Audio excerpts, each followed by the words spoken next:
हमारे आत्मप्रिय साधकों और योग साधना में आगे बढ़ने वाले लोग और योग में रुचि लेने वाले, साधना पद्धति में रुचि लेने वाले, देखिए ये श्रीमद् भगवद गीता है।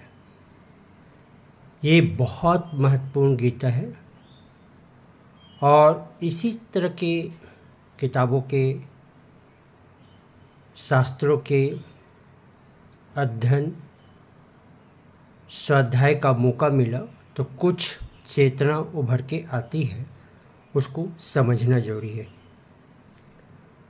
अगर हम अपनी चेतना को समझें तो चेतना हमेशा ऊर्ध्वमुखी होती है, ऊपर की ओर जाने वाली होती है।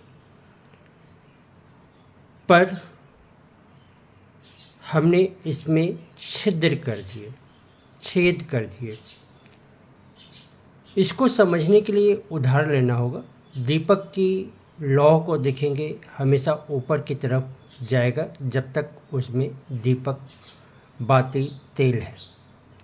तो ये हमारी चेतना भी ऊपर की तरफ यात्रा करनी चाहती है, पर चेतना में छिद्र का मतलब क्या है, इसको हम एक उदाहरण के द्वारा समझते हैं।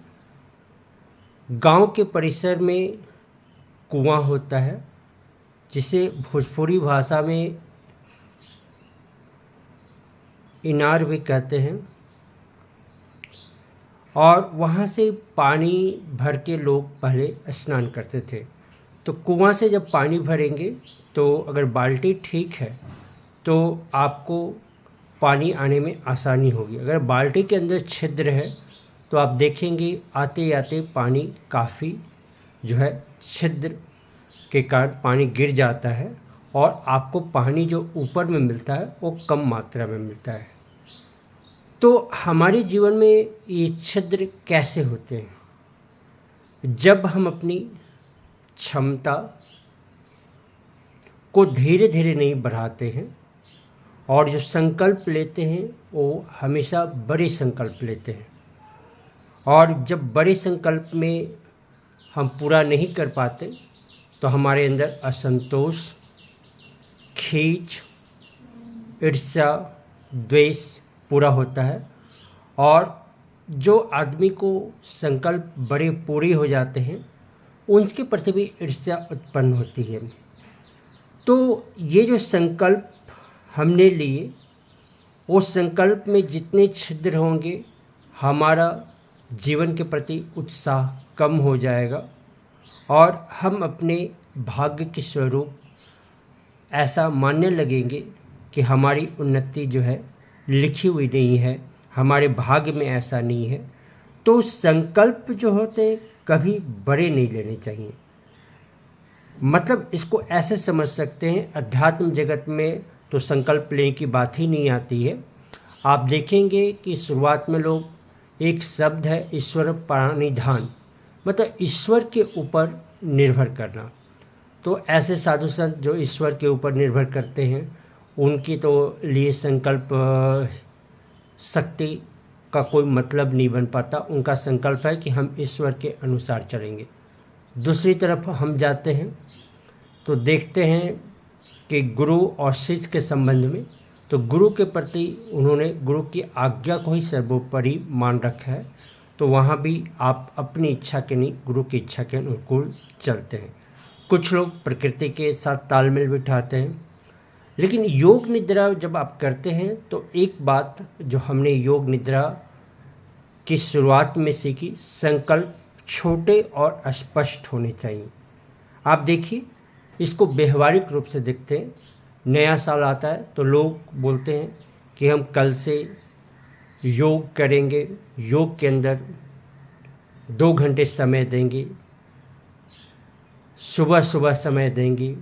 कुछ लोग मोटे होते हैं तो हम वज़न कम करेंगे, कल से जिम जाएंगे, ऐसे से बड़ी संकल्प लेते हैं।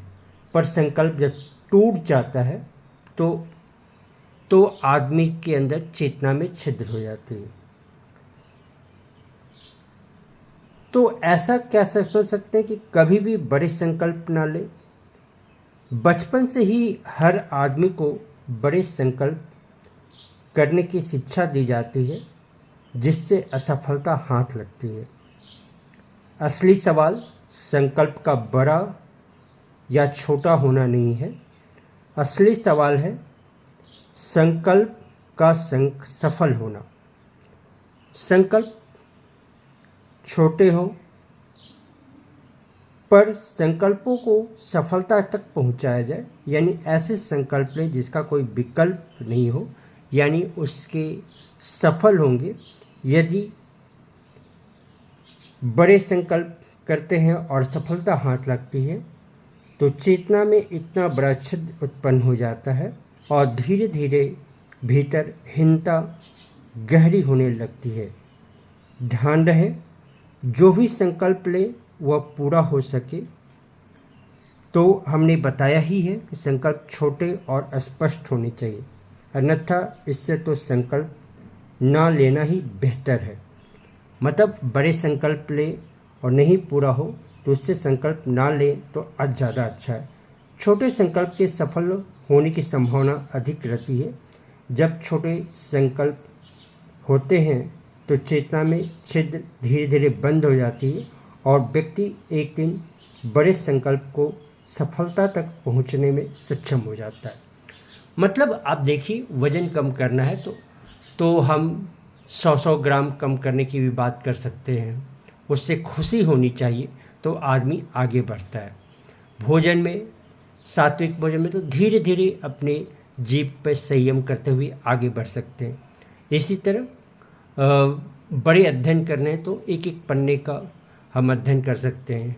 ग्रंथों का अध्ययन करना तो पहले भागवत गीता, वेद, धीरे धीरे अध्ययन करने की प्रक्रिया होगी तो आप देखेंगे स्वतः एक समुद्र बन जाएंगे। तो संकल्प छोटे होने चाहिए।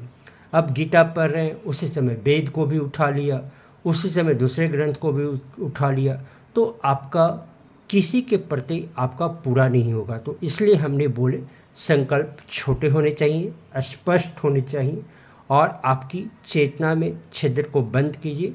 आपकी सफलता निश्चित है। चेतना के छिद्र को हमें ही रोकना पड़ेगा। अगर ये विषय आपको अच्छी लगती है, रुचिकर लगती है तो हमें कमेंट्स में बताएं और समाज में जन जन को फैलाएं तो हमें बहुत खुशी होगी। धन्यवाद। हरिओम, ओम शांति। और हमारे चैनल को सब्सक्राइब भी कीजिए ताकि हमारा भी उत्साह बना रहे।